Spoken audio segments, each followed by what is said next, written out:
Բարև ձեզ, Ստեփան Գրիգորյան YouTube-յան ալիքի մասնակիցներ։ Ողջունում եմ ձեզ բոլորիդ։ Այսօր մարտի 30-ն է։ Ես առաջարկում եմ ձեզ բոլորիդ այսօր խոսենք մենակ մեկ հարցի մասին։ Երեկ Երևանում Ազատության հրապարակում անցավ հանրահավաք, որը նախաձեռնել են, կազմակերպել են արցախցիների իրավունքների պաշտպանության խորհուրդը նախաձեռնել է։ Պարզ է, այս հանրահավաքում զգալի մասը մարդկանց հենց հայեր Արցախից, որոնք հիմա գտնվում են Հայաստանում, էթնիկ զտման պատճառով Ադրբեջանի կողմից։ Ռուսաստանը չպաշտպանեց մեզ, չպաշտպանեց Արցախահայության ու իրանք հիմա գտնվում են Հայաստանում։ Բավական ծանր սոցիալական վիճակում, ինչը հասկանալի է։ Տուն տեղ կորցրած մարդիկ ու հասունացավ այդ պահը, երբ որ արցախցիները սկսեցին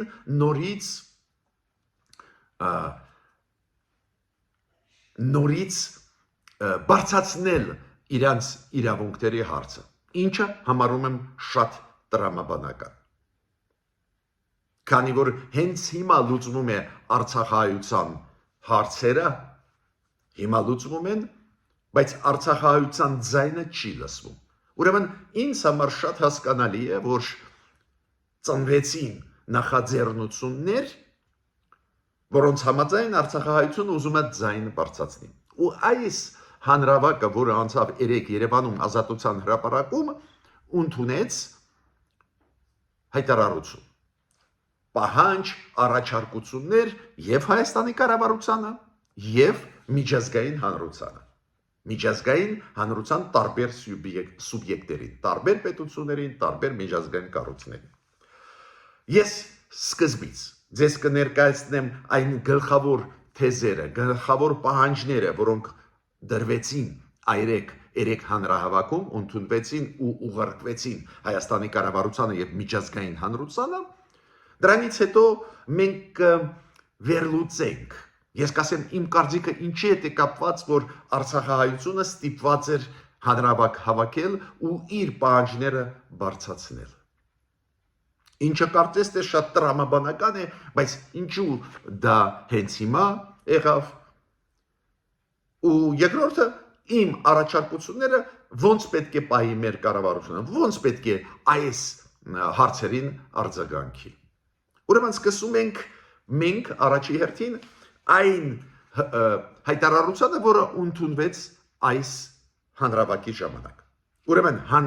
այդ գլխավոր հայտարարությունը ուղղված է Հայաստանի կառավարության եւ միջազգային սուբյեկտներին։ Ես հասկանում եմ դրա մեջ կազմակերպիչները այս հանրահավաքի ներգրավում են եւ առանձին պետություններ շահագրգռված օգնել Հայաստանին եւ միջազգային կառույցներ, պարզա ՄԱԿ-ը, ԵԱՀԿ-ն, Եվրոխորհուրդը։ Շատ կարևոր է, որ այդ հայտարարության մեջ Արցախահայությունը բարձրացնում է հարց կապված նրա հետ, որ հիմա ինչ որ չափով լուծվում են Արցախահայության հարցերը, բայց Արցախահայության կարծիքը ոչ ոք չի հարցնում։ Մինչդեռ Արցախահայությունը ունի ընտրված իշխանություններ, ես կարծում եմ, ստեղ իրանք նկատի ունեն առաջի հերթին Արցախի ազգային ժողովը ու ոնց կարա առանց ընտրված Արցախի ներկայացուցիչների որոշումներ ընդունվեն։ Մյուս մեսեջը շատ կարևոր, որը ուղարկված է նաև, որ Արցախահայությունը իրավունք ունի վերադառնալ իր հայրենիք, իր բնորանը Լեռնային Ղարաբաղ, ինչը շատ կարևոր պահանջ է, որը ստեղ դրված է։ Եվ միջազգային հանրության արժեվ եւ մեր կառավարության, որ պետք է աշխատել այն ուղղությամբ, որ Արցախահայությունը կարողանա վերադառնալ։ Մյուսը պարզ է, նաև բարձրացվում էին սոցիալական հարցեր, դուք գիտեք, Հայաստանը ընդունեց Արցախահայերին, շատ ճիշտ արեց, այդպես էլ մենք պարտավոր էինք անել, կառավարությունը իմիջիալ շատ կարևոր քայլեր արեց, դուք հիշում եք, այդ ծրագրերը կապված ժամանակավոր կացարանների հետ, այդ ծրագրերը կապված կառուցել բնակարաններ արցախցիների համար, ովքեր համաձայն են ապրել Հայաստանի տարբեր շրջաններում, նաև 40,000 գումարած 10,000 ծրագիրը արվել են գործեր, բայց կա լուրեր, որ այդ ծրագրերը կառավարությունը ուզում է փակել, ես պետք է ճիշտ ձեզ ասեմ, ինձ մոտ հասած լուրերի համաձայն, դա մեր կառավարությունը ստիպված է անել Ադրբեջանի պահանջով, քանի որ Ադրբեջանը չի ուզում, որ Արցախայությունը ամրապնդվի Հայաստանում ու ակտուալ լինի այդ հարցը տեղափոխել արցախահայերին հետ իրենց հայրենիք, իրենց բնորան, Լեռնային Ղարաբաղ։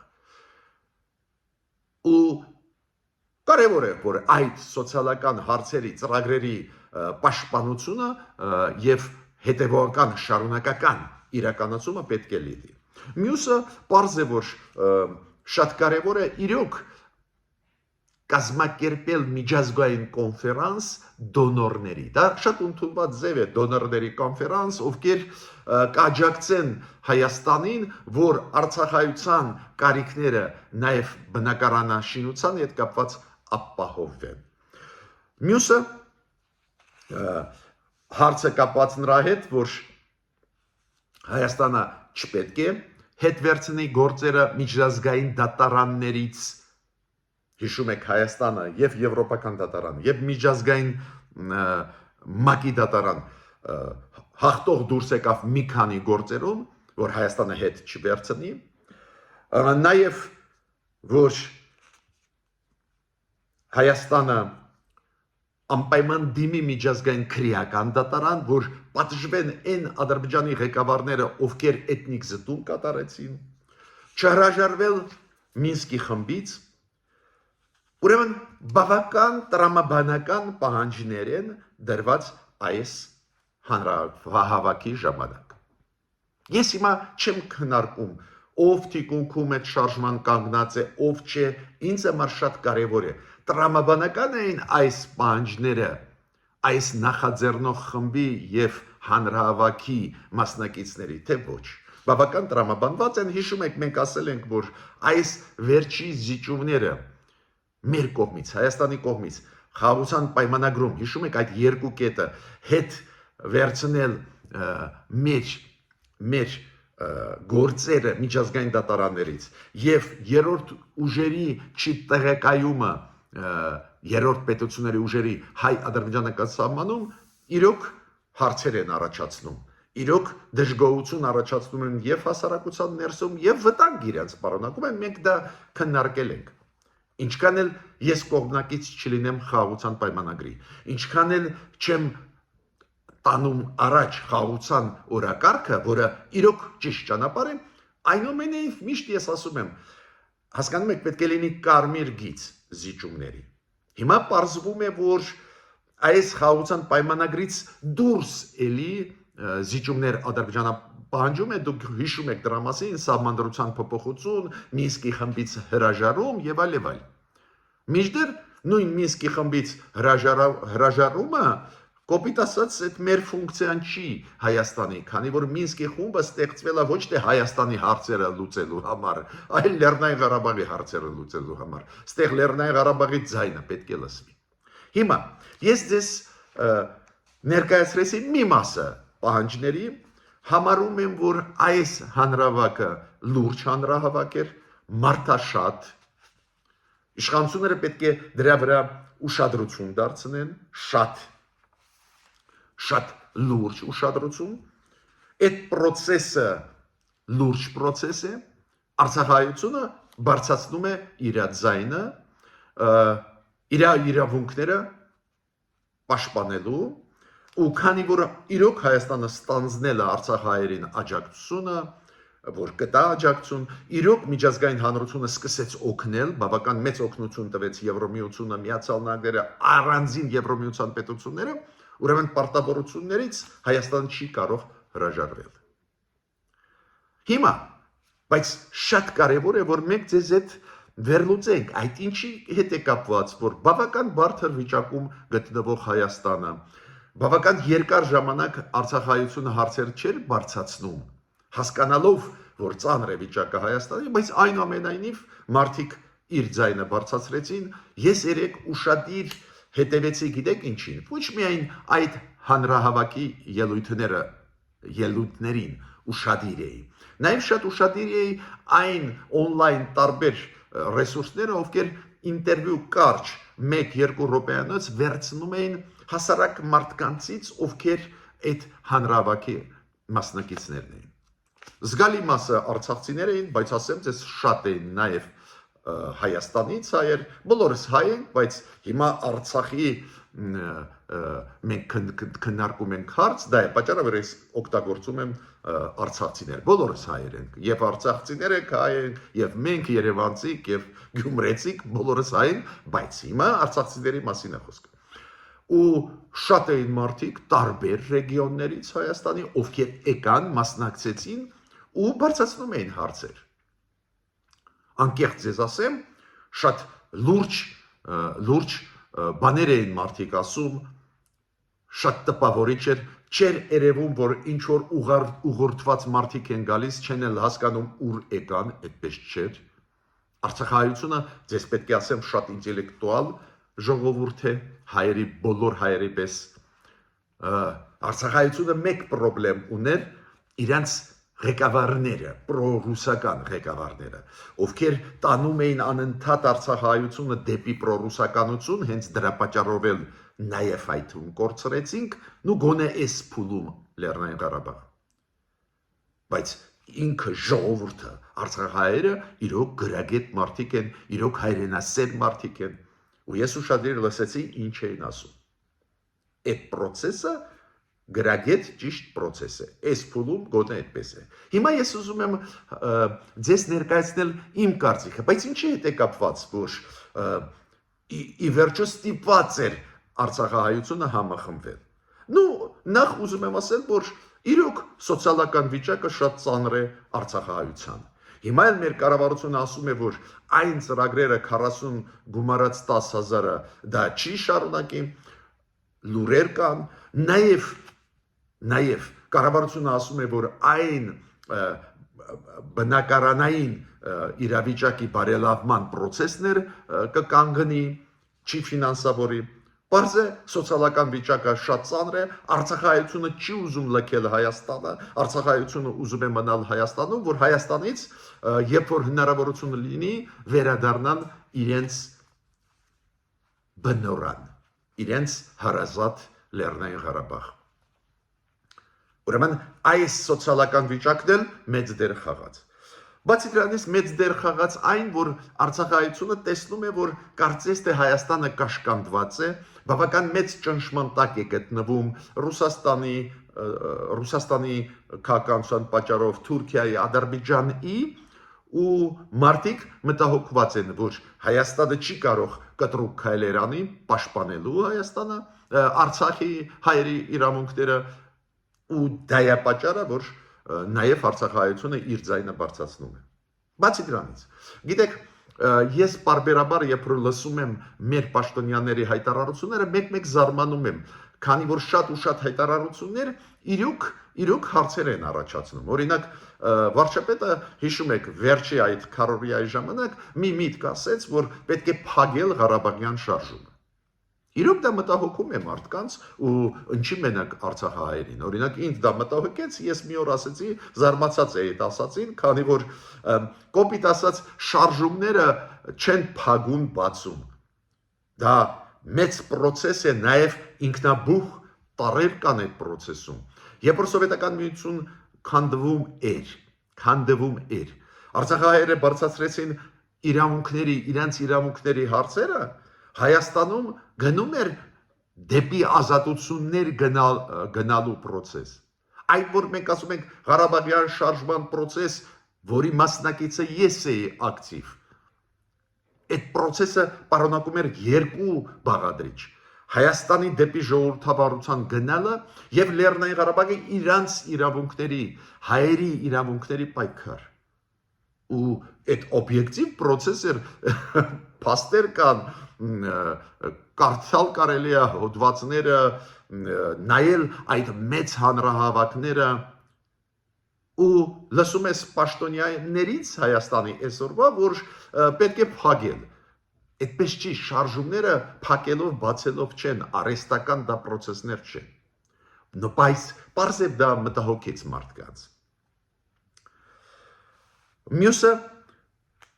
նայեք, Հայաստանը գնում է դեպի խաղաղություն, ինչը ես միշտ ողջունում եմ, միշտ միանշանակ, ստեղ ես խնդրում եմ, որ հարց ձեզ մոտ չառաջանա,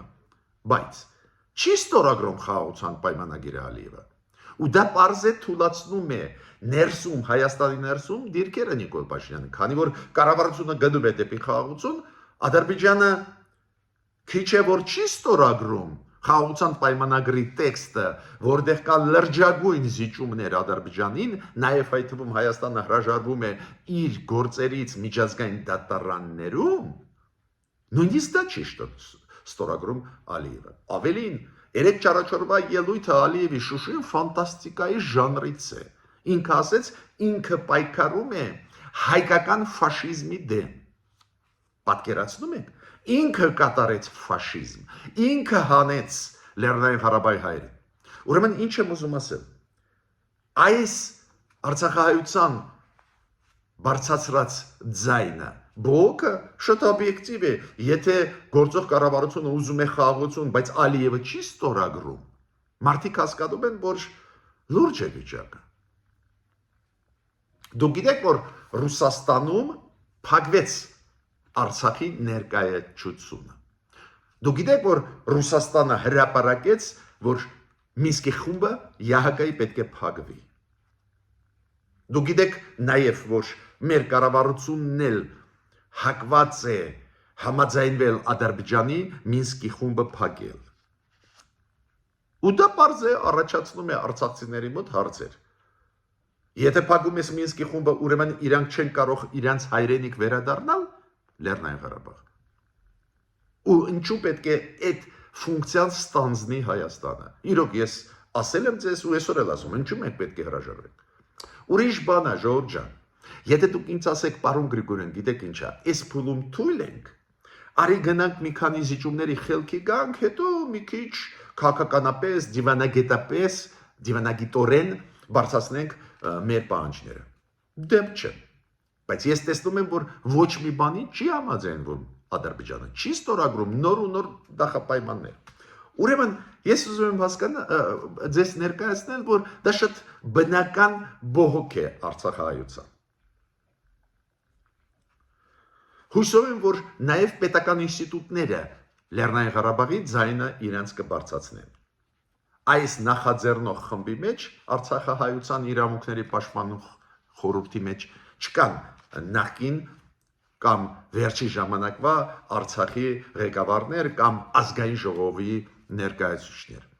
Ես հույսով եմ, որ իրանք իրենց ձայնը կբարձրացնեն, կմիանան այդ process-ին, համոզված եմ, որ իրանք կմիանան, բայց միտքս ինչու՞մ է։ Հասարակությունից է այս նախաձեռնությունը գալիս։ Պետք է հիշեցնեմ աշխարհին առաջի հերթին, որ Լեռնային Ղարաբաղը իր պատմության մեջ մի քանի հազարվա պատմության մեջ միշտ ունեցել է ինքնավարության մակարդակ։ Համոզված եմ, որ դուք հիմա կասեք, լավ էլի, պարոն Գրիգորյան, միջև Ռուսաստանի կազմ մտնելը ինչ ինքնավարության մարզ։ Հիշեցնեմ, Պարսկաստանի կայսրության մեջ կար 5 Ղարաբաղյան մելիքություններ։ Դա ինքնավարությունն է կոչվում։ Դա անբաժանելի մասն էր այն ժամանակ Լեռնային Ղարաբաղի տարածքը ավելի մեծ էր այսօրվա Լեռնային Ղարաբաղի տարածքից, ավելի մեծ էր, բայց այդ 5 մելիքությունները մտնում էին պարսկական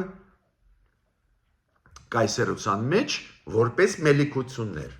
Ինչ որ մակարդակ։ Սովետական միության ժամանակ կար Լեռնային Ղարաբաղի ինքնավար մարզ։ Ու հիմա Ադրբեջանը ասում է, չկա Լեռնային Ղարաբաղ։ Պարզ է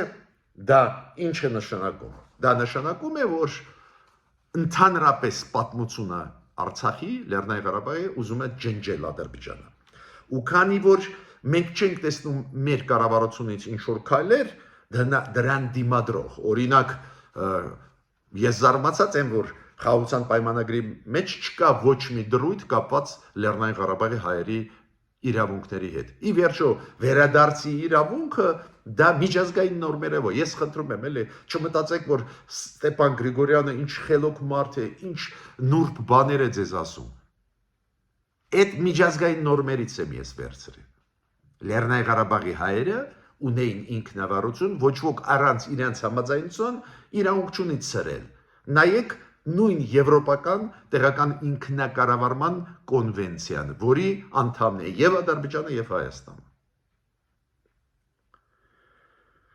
Ուրեմն այս հարցերը բոլորը այս մտավախությունները ծնեցին այս նոր արցախյան լուրջ շարժում։ Ես ավելին ասեմ, Ադրբեջանը քայլ առ քայլ ոչնչացնում է հայկական հետքերը Լեռնային Ղարաբաղում։ Այ հենց հիմա քանդում է գյուղերը, ամբողջությամբ վերացնում է գերեզմանատները, քանդում է եկեղեցիները, կամ ֆալսիֆիկացիա անում են, ասում են, այս հայկական եկեղեցիներ չեն։ Հիմա դա է պատճառը, որ հասունացավ իրավիճակը ու նախաձեռնող խումբը անցկացրեց այս ձևի հանրահավաք։ Իրոք մարդաշատ էր, այդ հանրահավաքը շատ մեծ էր, ճիշտ է ձեզ ասեմ, ինձ համար անսպասելի էր, ու ես շատ ուշադիր լսեցի հասարակ մարդիկ, մասնակիցները ինչ էին ասում։ Ուզում են վերադառնալ Արցախ, արցախցիները, սիրում են իրենց հայրենիքը ու իրավունք ունեն վերադառնալ։ Ադրբեջանը պարտավոր է ստեղծել իրավիճակ։ Ոստեղ շատ կարևոր է, որ դա ռեալիստական է, քանի որ նույնը ասում է Դոնալդ Տրամպը, որ արցախահայության իրավունքները պետք է վերականգնվեն, նույնը ասում է Եվրոմիությունը, ուրեմն մենք ունենք հիմքեր պահանջել Ադրբեջանից, Ալիևից։ Ու ես չեմ բացառում, որ եթե մեր կառավարությունը իր պահանջները դնի, հիմնավորված պահանջները, Ալիևը ուզած խաղաղության պայմանագիրը կստորագրի, որ իր կողմից կորզած մեզանից զիջումները ինքը չկորցնի։ Մյուսը այս նախաձեռնող խումբը Ղարաբաղցիների իրավունքների պաշտպանող խորհուրդը ինքը որոշում ընդունեց մի վրան դնել Ազատության հրապարակում այդ ինֆորմացիոն հանդիպումները կազմակերպել քաղաքացիների հետ Հայաստանի Հանրապետության, որ տեղյակ բայ ինչ է կատարվում, ինչ process է գնում, նաև սպասում է կառավարության արձագանքի, իրանք այդ հարցերը, որ դրեցին մեր կառավարությունը պետք է պատասխանի, ու մի շարք կանայք եւ երեխաներ սկսեցին նստածույց Ազատության հրապարակում։ Այս նախաձեռնությունը անցնում է ինչ որ քայլերի։ Հիմա շատ կարևոր մաս իմ ելույթի ինչ անի մեր կառավարությունը։ Մեր կառավարությունը անպայման պետք է լուրջ ուսումնասիրի այս առաջարկությունները։ Մեր կառավարությունը անպայման պետք է նախաձեռնող խումբը ընդունի, քննարկի այդ հարցերը, որ այս շարժումը մեծ process-ը, որը սկսվում է, ախուրն չզարգանա, որ քաղաքական ուժեր, նախկին, չգիտեմ ինչ, այդ process-ը իրենց ձեռքը չվերցնեն ու չդարձնեն լծակ ճնշելու։